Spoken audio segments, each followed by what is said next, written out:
Hi Gleb, how are you? Hi, Omar. I'm pretty good. About to finish this working day with this really good podcast that I'm about to record. Wonderful, wonderful. So tell us, let's tell us a little bit a journey, a process that you started with tech books like 2 months ago.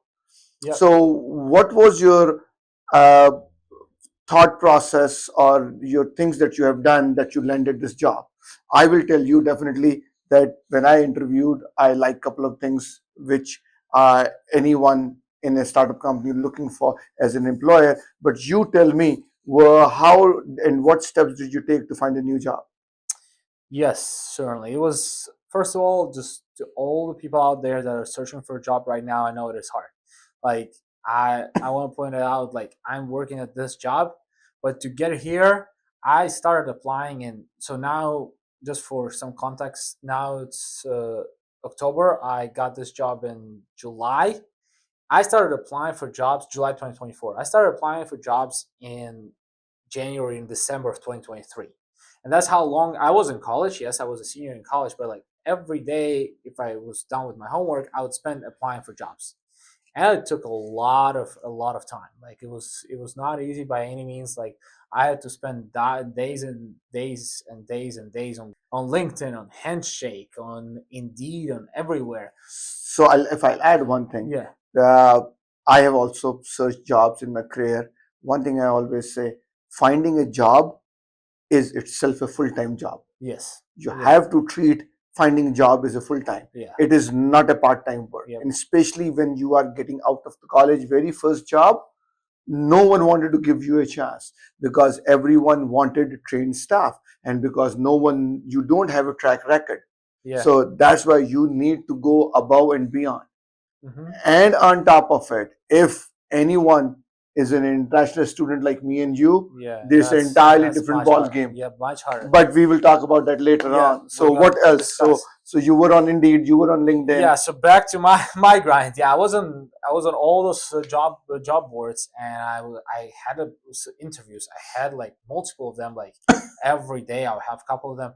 None of them were successful to the point that I got an actual job, or there were some jobs that I had to do door to door sales. So I would just knock on the door and sell something. That was the But time that that was I was not a able to career get. job. That was, yeah, it was like part time to like maybe, and I actually worked at one job like that for like two days, and then I quit because I said I couldn't do this anymore. But it was like that was that was the extent of what I was able to find, and that it is not easy. Like you out there, like struggling. I just completely understand your struggle. It is it is hard. I know that. And What's your feedback in making a resume in which the resume will get an attention by an employer? Have you done anything special things for your yes, from your resume perspective? I would say one biggest tip that I got from everyone in my school and just from my experience is to tailor your resume for Good point. any job that you get. Like you go, let's say finance, or you go like I got an econ major, I can go to finance, I can go to sales, I can go to like some management role. And when you go to company, you tailor it, like you highlight the skills that are important for that job, because all the job listings, they have a skills section there with the requirement skills. You highlight those skills, how you use them, how you apply them, and that's the main thing. Like that, by tailoring your resume, like tailoring cover letter is not that important, but tailoring your resume is really really important, and that's what companies are looking at. And just having it like book concise. It should be one page. It should Mhm. not be like too much. So think about what you have to put in there, what you're gonna leave out. Like nobody's Mhm. gonna read 3 pages. They're gonna quick glance and throw it out. Like that's nobody's reading 3 pages in this world. So yeah, and Have you also noticed something these days as compared to when I was searching job? When I came, it was 1997. It was entirely different, and now so many AI tools, so many yeah, automated tracking yeah, systems that if you don't have certain specific words, they will automatically put you on the side and not yeah. even consider it towards an HR manager who can come and review. Yeah, that's I actually did. There was a case study that I did in school for that. That's a big problem. But on the other hand, use ChatGPT to write cover letters. That's another thing. Five Cover, minutes. yeah, 5 minutes, and obviously it's not going to be tailored, but then there's cover letter, it's a template, you switch a couple of words, great cover letter, and nobody's going to ever notice that it's a ChatGPT written one. It's Good, impossible. very good point. Now, Yeah, the AI tools, I think, so have made life very much easy. yeah. What you have to do in 2 hours, you can do it in 10 minutes. Hmm. So, definitely, if you are applying jobs, just be creative. Go sit on ChatGPT, create some nice cover letters, send an email, and then call. When you apply for jobs, Yeah. did you do any extra step? And then, after applying, did you try to call them also? Yes. So that's another tip that I should also like point out. Try to find a person who's a HR specialist or who's a manager at the company you're applying for, and leave them a LinkedIn note, or like try to Yeah, connect with them on LinkedIn, yeah. because Going an extra mile going and an get extra and mile. get an extra attention. Yes, yeah, it helps a lot. Maybe not gonna help with this job, but next time they're gonna remember you. If you want to apply to this company again, they're gonna remember you, and they're gonna look at you like from better perspective. So like Very, very good. anything you can do, like try everything at your disposal. And Mhm. then kind of last thing on this topic that I want to cover, uh, I would say two main reasons that I was not able to find a job, and like it was not only my problem. Like a lot of my friends had to stay for another year at school, get a master's degree, or just doing some like side work for now because they can't find a job. It's not easy, but for me, one of the two limiting factors were, first, that I was an international student, and it's completely different. It changes everything in terms of how you apply, what are the rules towards you, and how like the employer looks at you. And the second thing is that I was in the industry that is not, that the unemployment rate is pretty high at, meaning that I was an econ major. I can do like sales, I can do management. Like everybody can do that nowadays. Like that's what like my another suggestion I would say is that anybody can do it. It depends on which level, but you cannot be an engineer unless you study for it. You cannot be a lawyer unless you study for it. You cannot be a doctor unless you study for it. So my suggestion would be like try to find those industries before even going to college, before like try to understand, like if you have a passion, that's okay, but like if you don't have a passion, you don't know what you're going to do. I think that's one of like good things to like good way to look at what you want to do in college, by looking at unemployment rates in the industries as a whole, because like 2008 happens again. Who needs managers? Like they're gonna cut like all this middleman salespeople. They're gonna cut them, but everybody needs the doctors. Everybody needs lawyers. Everybody needs engineers. Everybody needs. Salespeople. Everybody really needs sales, because without sales you cannot do anything. And one thing is also, which you just said, is that when you're looking for a job, always try to look for a jobs in an industry where there is a low low unemployment low unemployment rate. Yeah. rate, right? Because chances are there that you may go and find job Mm-hmm. in that area. Mm-hmm. If you have a passion for a sales, apply into the healthcare industry, Yeah. because there is a lot of demand. It is uh, always there is a need Yeah. for people in Yeah. healthcare. And again, that's what's great point by Omar, meaning that you can tailor. If you love sales, you can tailor what are you selling. You can sell cars. You can sell like healthcare. You can sell I don't know, real estate. Planes, You can sell planes. planes, whatever it is. Yeah. So if you have a passion for sales, it doesn't mean that you're not going to be able to find a job. It's just going to mean that you have to find a job in the industry that's has a low unemployment rate at Yes. all So times. focus in an industry. Yeah. Again, you have 24 hours in a day. Yeah. 5 to 6 hours you're applying jobs. So definitely apply jobs in those categories, in those technologies where there is a low unemployment rate. Yeah. You have more likelihood for getting a job Yeah. in that area. Oh, that's a very good thought process. I think so. Let's talk a little bit in final. I would say what we have 2 to 3 minutes left. International. Before going international, we're gonna have a little pop quiz here with this fine gentleman here, because Oh, okay. he wants to postpone it, but we won't let him do it. Okay, here We're you gonna go. put him on the spot here. So Okay. on our topic today, and I'm prepared today. You see this? It's a ChatGPT, but it's from Bureau of Statistics, so it's official data. I double checked it. I verified. So Don't worry about this data. So we're talking about industries like where with high and low unemployment rate. So what we're going to ask Omar is to list there are 10 industries that and they're ranging from 8% of unemployment rate, that's kind of the highest, to 2.4% unemployment rate. That's what they track. And Omar is gonna try to guess highest, lowest, and in between. So, and it's big industries, so they're like huge sectors. It's not like Okay. tiny specific ones. Go. What do you think?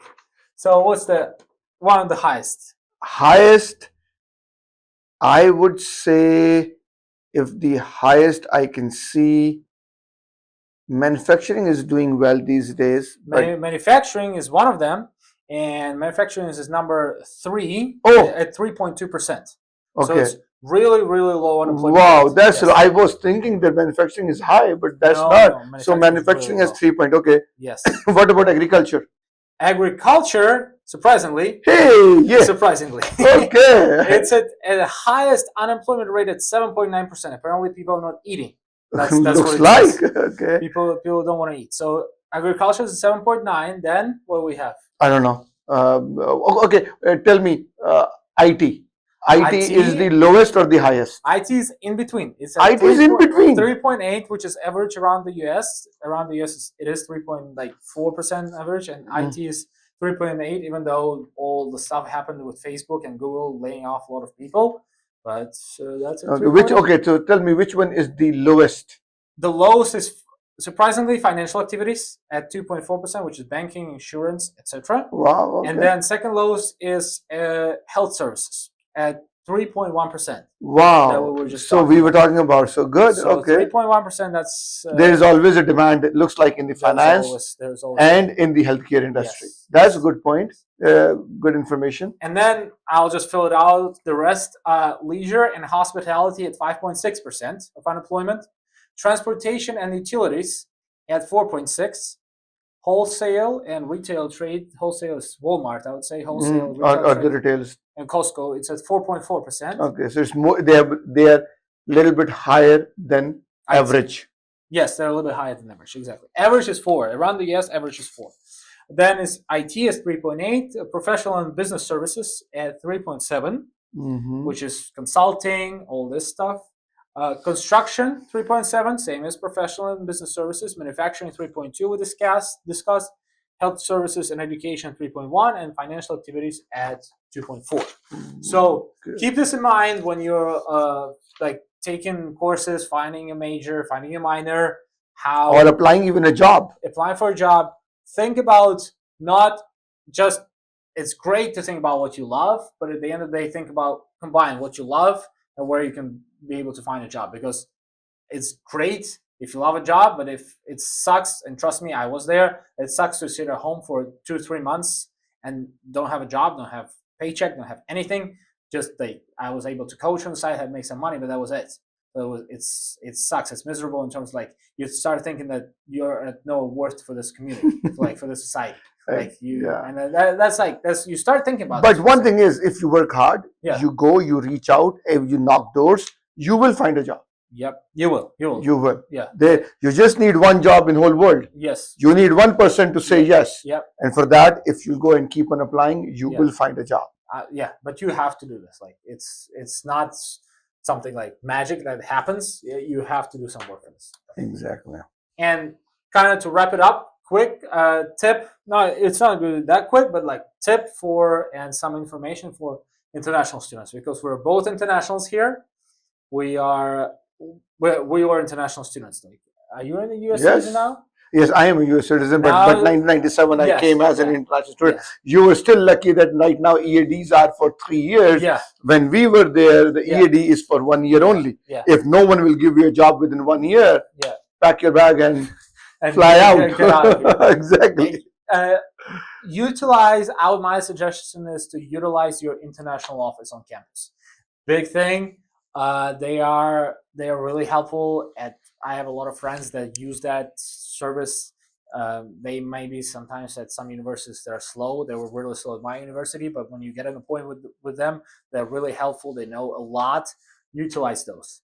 And then yeah, think about if you're gonna What stay. about job fairs? Job fairs is big, but it's different. It was different for me because again, job fairs is really good. Go, by all means go. For me, it was different. I was an athlete, and they had separate job fairs for us. And but because I was not able to go to others because it was during my practice most of the time, so I was not able to attend. But a lot of people found connections. That's all there is. That you go out there, you go find You have to connections, you have shake coffee chat. new hands every day. Yes, yes, yes. You find connections. Job fairs is really big. But coming back a little bit to like look into this. Like if you want to stay in the US, as Omar said, EAD, which is a OPT extension that you get through your student visa. If you're a STEM major, that's 3 years. Another reason to pick a major wisely, I would say. STEM major is 3 years, other majors 1 year. So think about this. If you want to stay in the US, if you don't want, then that's a different story. But if you want to stay, that's through STEM extension, 3 years. And then look into all details. It's complicated. There's 90 days that you can be unemployed, only 90 days in the first year, and then 150 total in 3 years. And they're strict on that. And then for different nationalities, I'm Canadian. I have different rules. Somebody from, let's say, from Germany have different rules. Go into this like that's they're strict. Like don't think that the U.S. government is not going to get you at some point. They will, and try to like Just follow the rules. yeah. Just follow the rules. Simples. The rules are made there, They're clear. and there is a reason for that. Yeah. There is a reason for example, 1 year of OPT at a time. They say that if you work someone, they will hire you. Yeah. Then your H1 is for 6 years. Mm-hmm. It means that if someone likes you in 6 years, they can do your green card. Yeah. If they do the green card and you stay in a country and you are a nice law-abiding citizen, after 4 years they will give you citizenship. Yep. So again, you have to prove yourself, you have to keep on doing the work, and you have to keep on doing the right things and follow the rules. Yeah. And one last thing about the green card, again, that's one of the reasons for why you have to look into all this stuff. Green card, if you go, and it's all public information, you go on the government websites, you see all of this. Most of the green card applications through employer was for engineering jobs. There are most of them for engineering. It can be computer, it can be electrical, it can be chemical. But that's what the government thinks is most needed right now. So look into this, to research this before before you get a major, before you apply for a major. Wonderful. And yeah, it is hard. I know it was hard for me. Yeah. It was hard for Omar. It was never easy for anybody, especially if you're an international. But even if you're not, if you're fresh out of college, landing that great paying job is almost impossible unless you're some kind of like great Tech mind. wizard. Tech wizard, yeah, like you next, I don't know, next Elon Musk. But other than that, do your best and do hard work, do research, follow up, send some notes and tokens of appreciation after interviews to your. That's a very good point. Yeah. Follow up. Follow up is very important. Follow up and say thank you note. Yeah. So that you will be in front of them. Stay in touch and with your interviewers, and you're gonna get it. Like one day, one person is gonna believe in you, and you're gonna get a job. Don't worry. Good. Great. I think you brought a great point, Gleb. Yep. Thank you very much. I think so. That's a good, informative podcast for international students, for anyone new starter who are coming in. I think so. We may bring some more podcasts like these. We will. Yeah, like some this helpful tips that we got along the way. Like Omar, don't ask him, but he's pretty old. He has a lot of wisdom, and I have some wisdom, not as much as he does. But we're gonna give you we're not shy in terms of giving you or sharing things. We're sharing what we learned and sharing all of our experience and what to do, what we did wrong and what we did right. Wonderful. Everybody, like, subscribe, repost, send it to your friends. Channel, please. To international friends that you have and students, and subscribe to our channel, and you'll see more of this coming soon. Talk to you soon. Bye.